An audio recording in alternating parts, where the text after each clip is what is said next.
My name was Haris. I was 35 years old, and for the past 10 years, I had been running my own technology company. I hadn't inherited the company from anyone. No one had invested in me. I started with nothing more than an old laptop in a tiny rented room.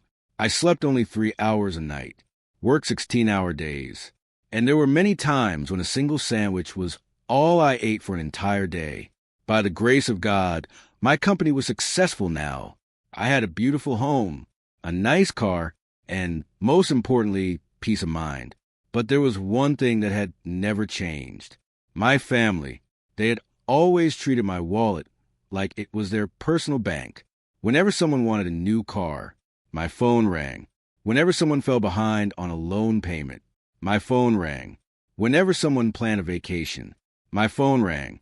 And if I ever said no, I'd immediately hear, "What's the point of making all that money if you won't help your own family?" At first, I stayed quiet. I thought maybe this was simply what family was supposed to do for one another. But slowly I realized this wasn't love anymore. It had become an expectation. They had started believing they were entitled to the money I worked so hard to earn. One Friday evening, while I was at the office, my sister Miriam called me. "Brother, everyone's getting together this Sunday. It's Mom and Dad's 35th wedding anniversary." I was surprised. "Really?" "Nobody told me." She laughed. "It was supposed to be a surprise. You have to come." I agreed immediately. After all, it was my parents' anniversary. I decided I'd give them something special. The next day, I visited an expensive jewelry store. I bought my mother a beautiful diamond pendant. For my father, I chose a Swiss watch. Together, the gifts cost nearly $8,000. The price didn't matter to me. Their happiness did. On Sunday evening, I arrived at the restaurant right on time. It was the city's most luxurious seafood restaurant. The moment I walked inside, I was stunned. The entire family was already there. My uncles, my aunts, my cousins, even distant relatives had shown up. As soon as they saw me, they all smiled. Not warm smiles, strange smiles, the kind that made it seem like they all knew something I didn't. I didn't think much of it. I handed my mother her gift. She looked happy, but only for a few seconds. Then she quietly set the pendant aside. My father glanced at his watch and simply said, "Nice." I told myself they would probably show their excitement later. We all took our seats. The waiter came over. I ordered something simple, grilled salmon and mineral water. But the rest of my family, it was as if they had decided to buy the entire ocean. One expensive order after another began arriving. Live lobster, king crab, Japanese wagyu beef, imported caviar, premium wines, luxury desserts. And every 5 minutes someone would say, "Let's order another one." I sat there quietly, watching everything. My sister laughed and said, "Come on, brother. It's Mom and Dad's special day. Tonight isn't about counting money." I simply smiled. The food kept coming. Soon the table was so full there wasn't even enough room for another plate. Everyone was taking pictures, posting them on social media, and repeating the same line over and over again. You only live once. But one thing felt strange. Not a single person asked what I wanted to eat, or what I actually liked. Then my cousin Hamza raised his voice. "Hey, Haris, you remember how much we all supported you when you started your business, right?" I looked at him in disbelief. The truth was, when I first started my company, Hamza had been the one who laughed and said, "You'll be back looking for a job within 2 months." I didn't say a word. I simply took another sip of water. Then my uncle spoke up. "Look, Horace's success is really the success of the whole family." Everyone clapped. For the first time that evening, something felt off. The compliments sounded rehearsed, as if the real reason for inviting me hadn't been revealed yet. I quietly looked around the room. The waiters kept bringing out more expensive dishes, and with every new plate that arrived, the smiles on my family's faces grew even wider. Then I noticed something. My father, my sister, and my uncle, they exchanged a quiet smile with one another. It wasn't an ordinary smile. It was the smile of people who shared a secret.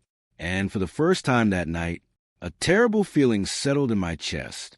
This wasn't just an anniversary dinner. It was a trap, and I was the one it had been set for. Laughter echoed throughout the restaurant. Everyone was enjoying expensive pieces of lobster. Plates of king crab kept being replaced with fresh ones. Someone ordered a second serving of Japanese wagyu. Another person called out, "We're out of caviar, bring another tin."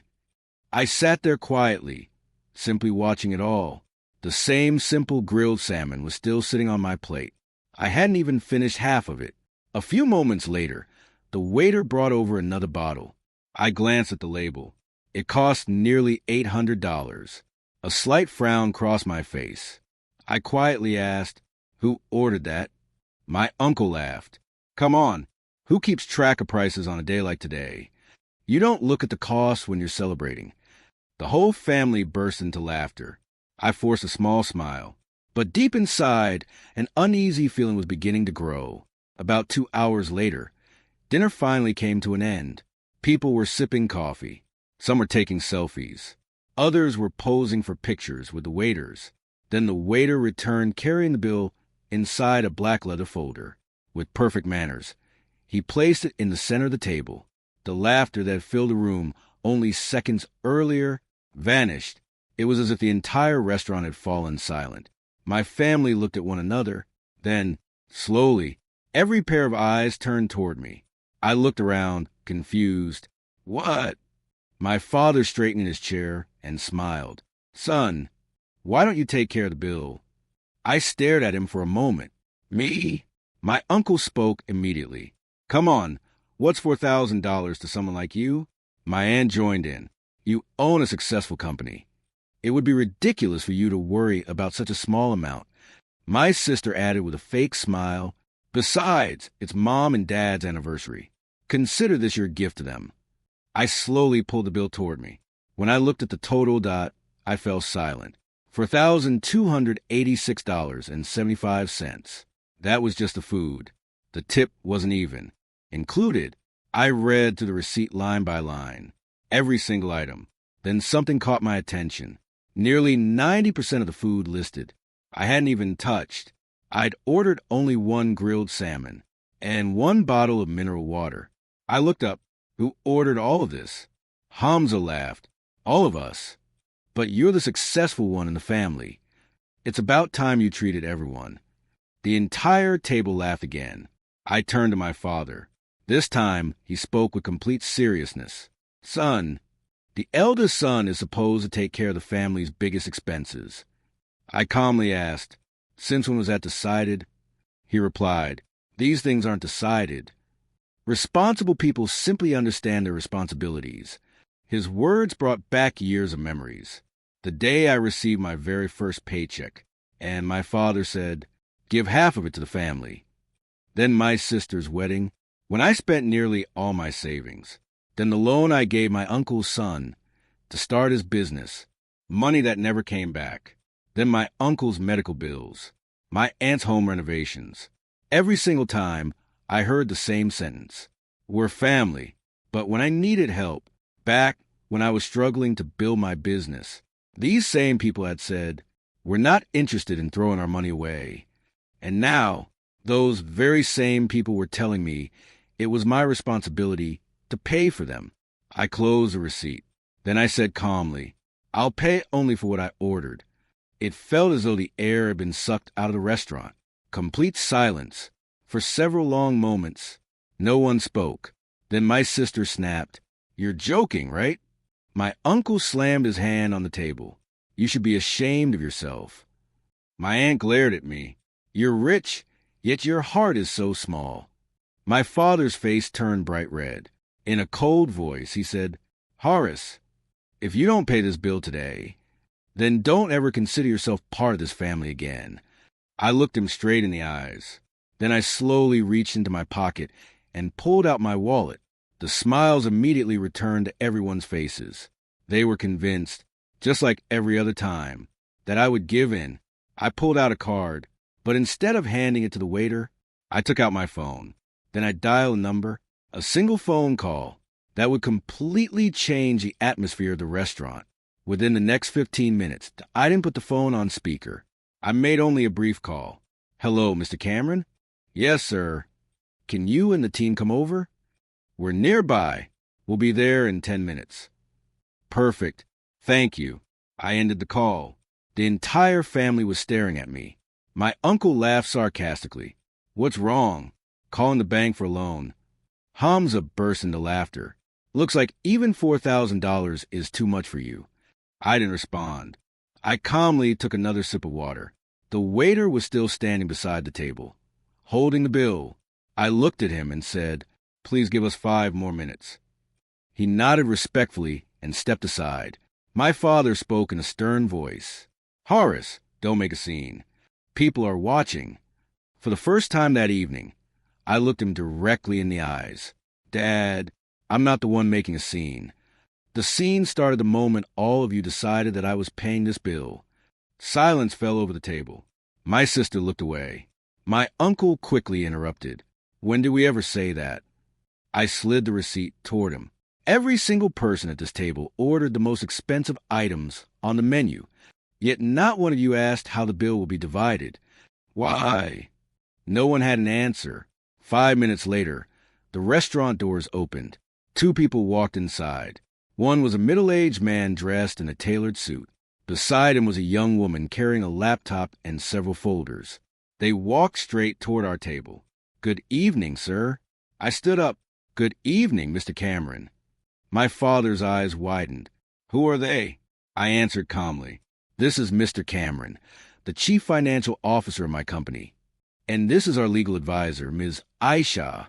My family exchanged confused glances. None of them had expected me to call anyone. I turned to Cameron. Please show them a file. He opened a large folder. Inside was a complete record of every financial payment I had made to my family over the past 7 years. I placed the folder in front of my father. Dad, this is every dollar I spent on our family. Reluctantly, he opened it.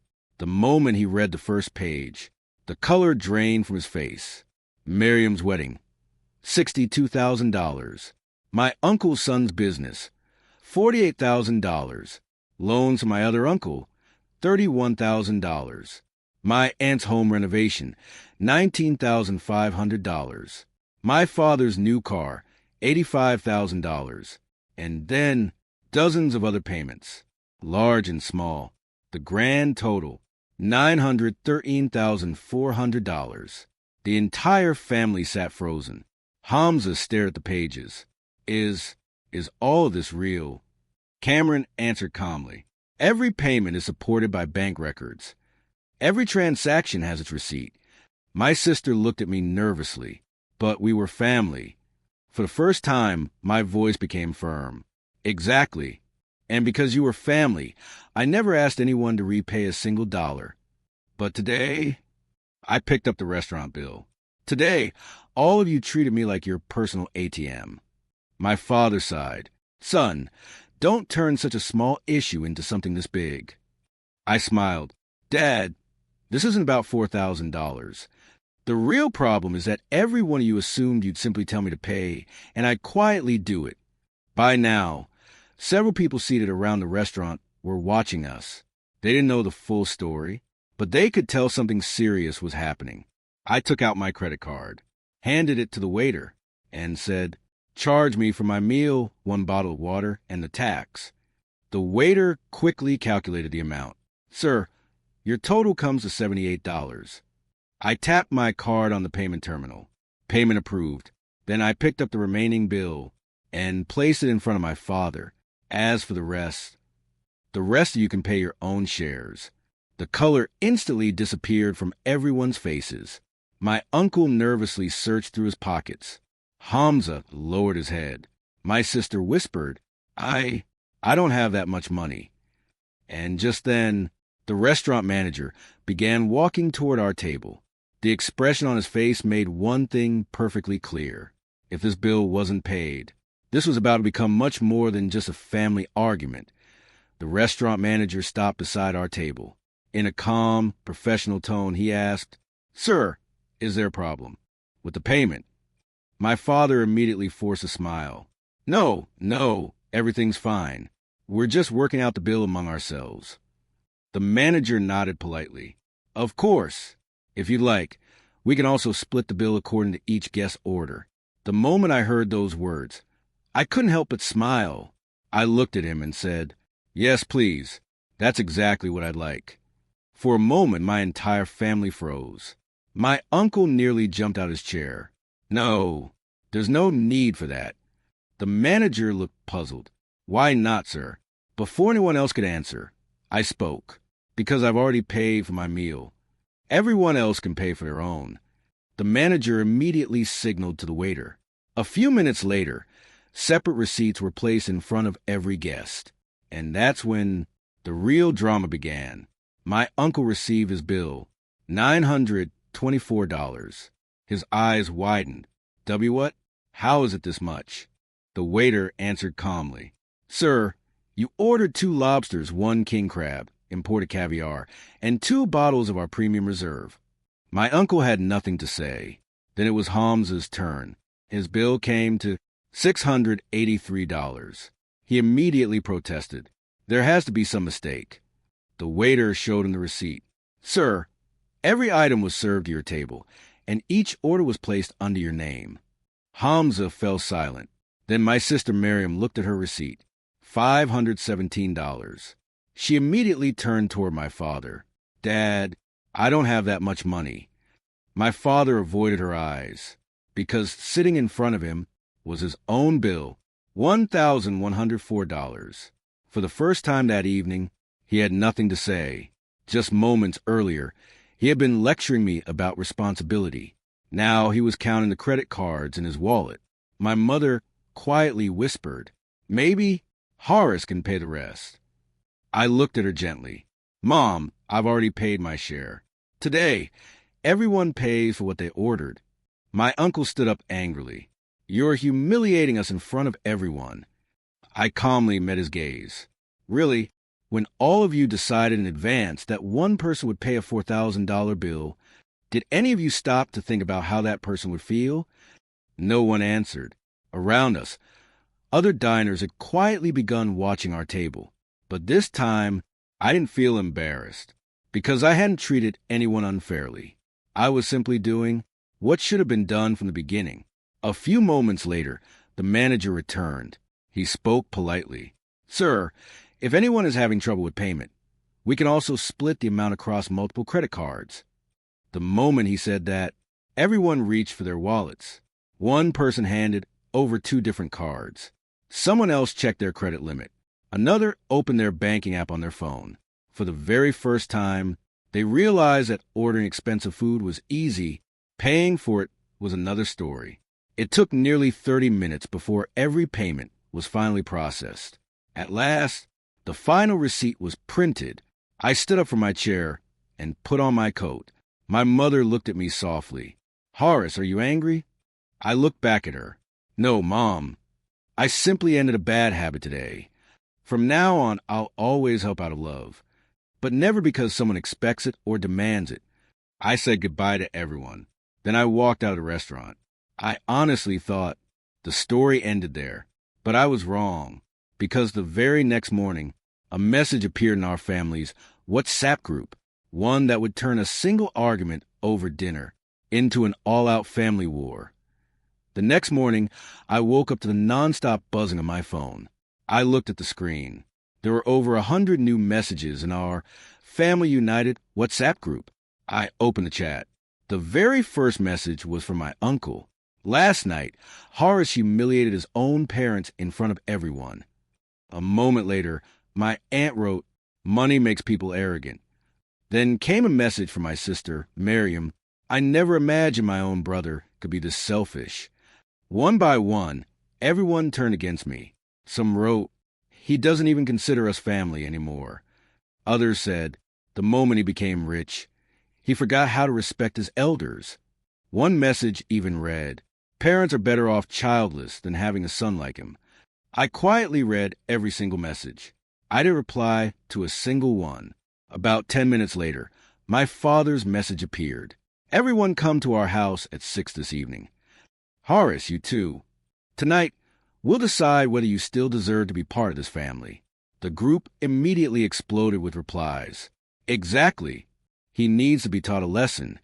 He owes everyone an apology." I locked my phone. There was no anger on my face, no fear, only peace, because I already knew they were about to make another huge mistake. At exactly 6 o'clock that evening, I arrived at my parents' house. The living room was packed. Nearly the entire family was there.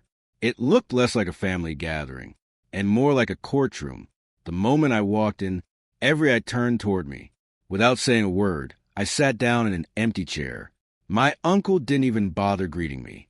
He immediately began, "Haris, last night you dragged this family's honor through the mud." I remained silent. He continued, "You owe everyone here an apology." I calmly asked, "An apology for what?" He raised his voice. "For forcing your own father to pay the restaurant bill." I turned toward my father. "Dad, do you really believe that too?" He took a deep breath before answering. "Son, you knew nobody had that kind of money, yet you still refused to help."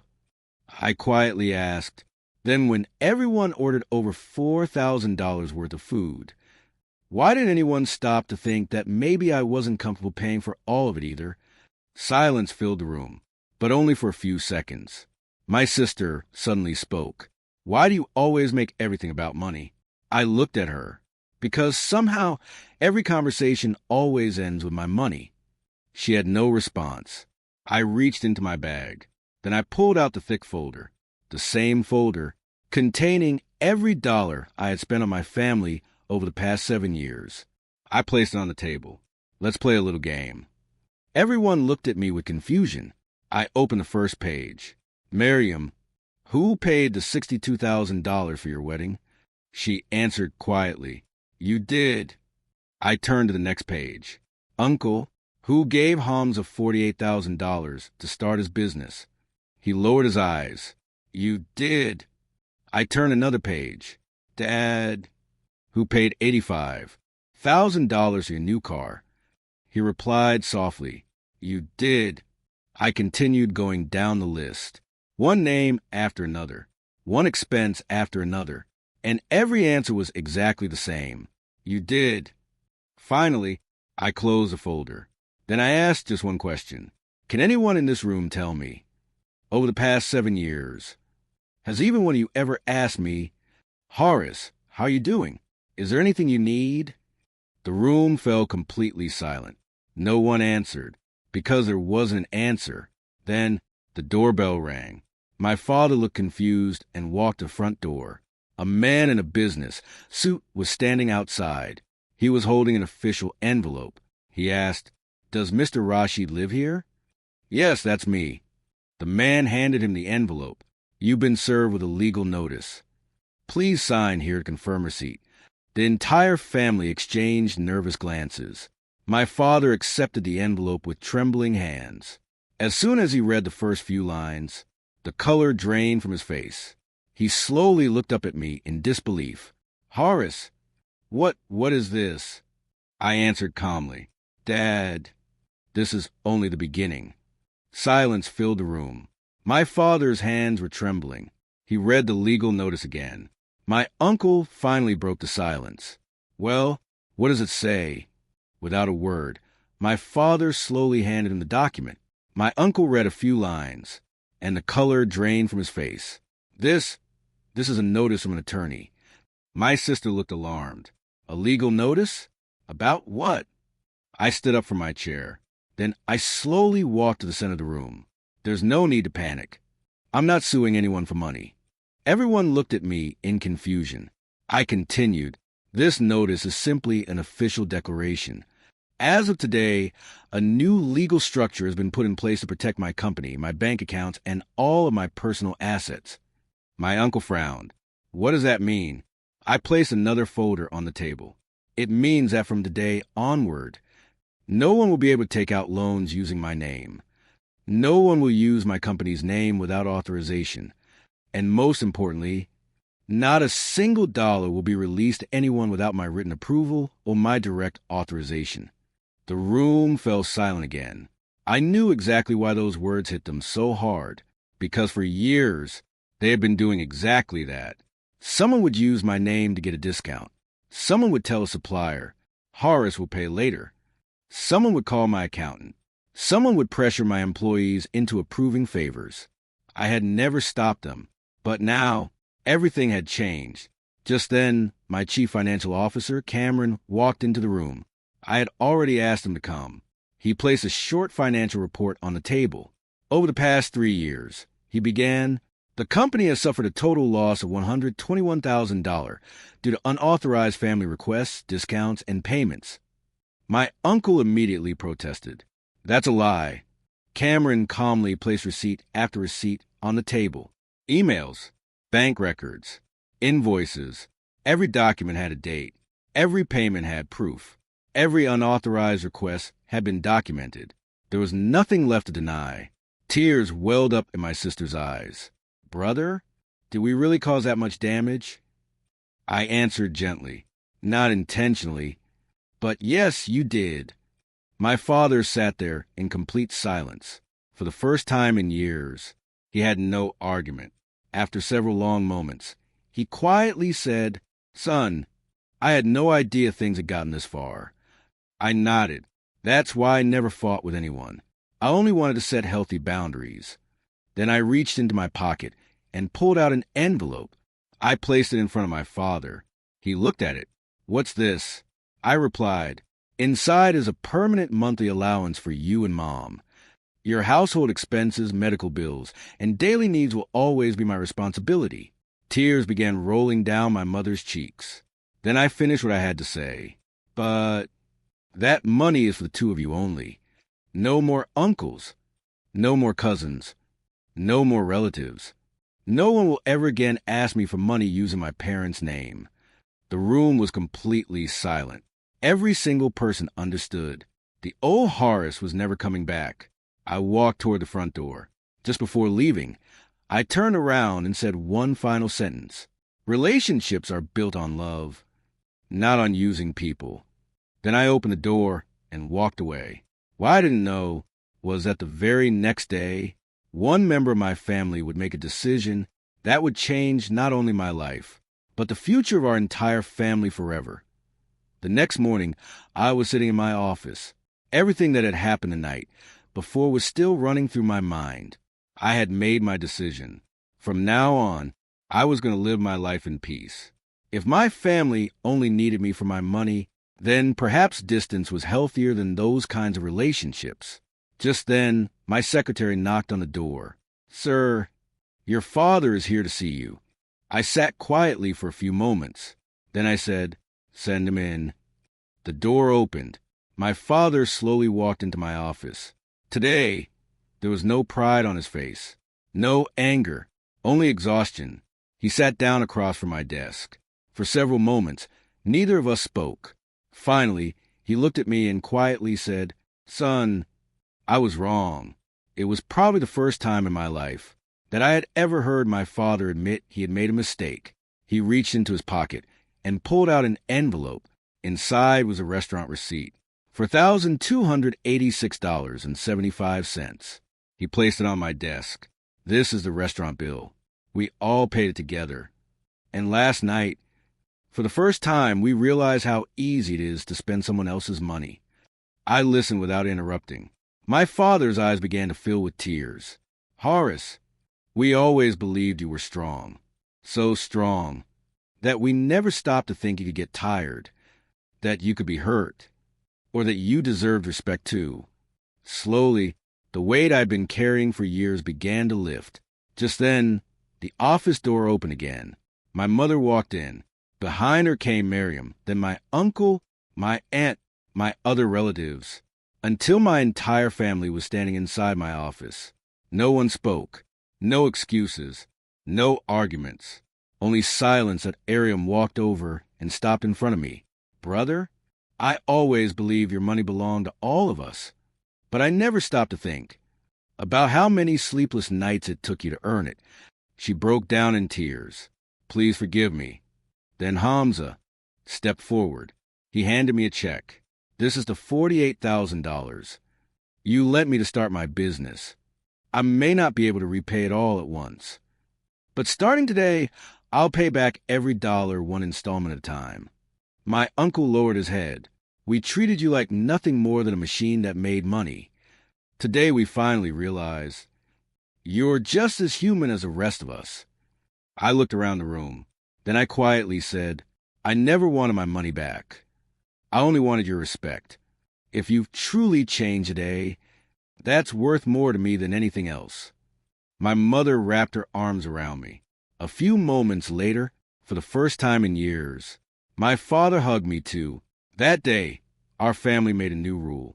No family expense would ever again fall on one person's shoulders. Every celebration would have a budget before it began. Everyone would contribute according to their ability, and no one would ever use another person's success against them. 6 months later, my parents' anniversary came around once again.